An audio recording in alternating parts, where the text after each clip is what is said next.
പ്രതികൾക്കെതിരായിട്ടുള്ള നടപടികൾ വേണം എന്നാവശ്യപ്പെട്ടുകൊണ്ടുള്ള പ്രോസിക്യൂഷൻ്റെ ഹർജി, ഇതൊക്കെയാണ് ബഹുമാനപ്പെട്ട ഹൈക്കോടതിയുടെ പരിഗണനയിൽ വന്നത്.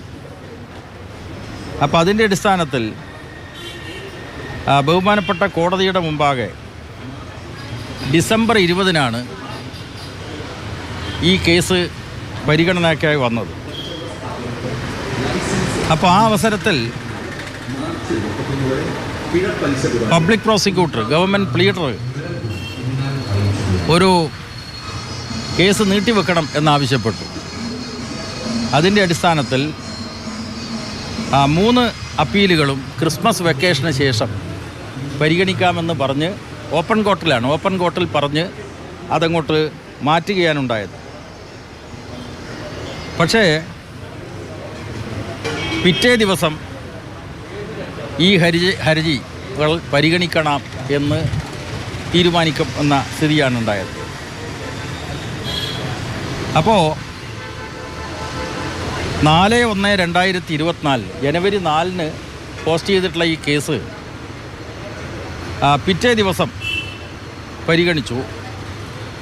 അപ്പോൾ അതിനിടയിൽ ക്രിസ്മസ് വെക്കേഷന് ശേഷം ഈ ബെഞ്ചിൽ മാറ്റം വരും. റോസ്റ്റർ പ്രസിദ്ധീകരിച്ചു. അപ്പോൾ ആ റോസ്റ്റർ പ്രസിദ്ധീകരിച്ചതിനെ തുടർന്നാണ് പിറ്റേ ദിവസം കോടതി കേസ് കേട്ടത്. അപ്പോൾ എന്ന് മാത്രമല്ല, ആ കാര്യം തലേ ദിവസം ഇത് ക്രിസ്മസ് വെക്കേഷന് ശേഷം പരിഗണിക്കാം എന്ന് ബഹുമാനപ്പെട്ട കോടതി പറഞ്ഞതാണല്ലോ എന്ന് ചോദിച്ചപ്പോൾ അതിനെന്താ, നമുക്കതിന് ശേഷം കേൾക്കാം എന്ന് പറഞ്ഞു. പക്ഷേ അവിടെ കോടതി റെക്കോർഡ് ചെയ്തത് പാർട്ട് ഹേർഡ് എന്നാണ്, ഭാഗികമായി കേട്ടു എന്നാണ്. അങ്ങനെ ഭാഗികമായി കേൾക്കാൻ ഒരു ഭാഗവും പ്രോസിക്യൂഷൻ്റെ ഭാഗത്തുനിന്നോ മറ്റ് അഭിഭാഷകരുടെ ഭാഗത്തുനിന്നോ യാതൊരു വാദവും അവിടെ ഉണ്ടായിരുന്നില്ല എന്നതാണ് യാഥാർത്ഥ്യം. അപ്പം അതുകൊണ്ട് ഞാൻ എൻ്റെ ചീഫ് ജസ്റ്റിസിനുള്ള ഹർജിയിൽ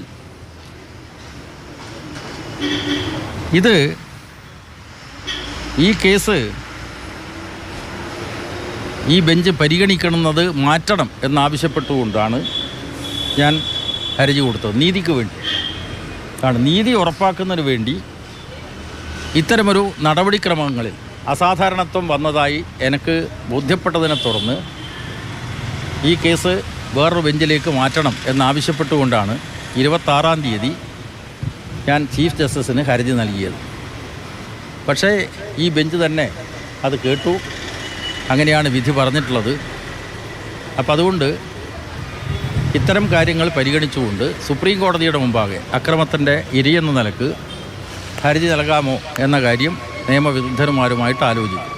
അതാണ് പി ജയരാജൻ മാധ്യമങ്ങളെ കാണുകയായിരുന്നു. പ്രതികളെ വെറുതെ വിട്ട സംഭവത്തിലുള്ള പ്രതികരണമാണ്.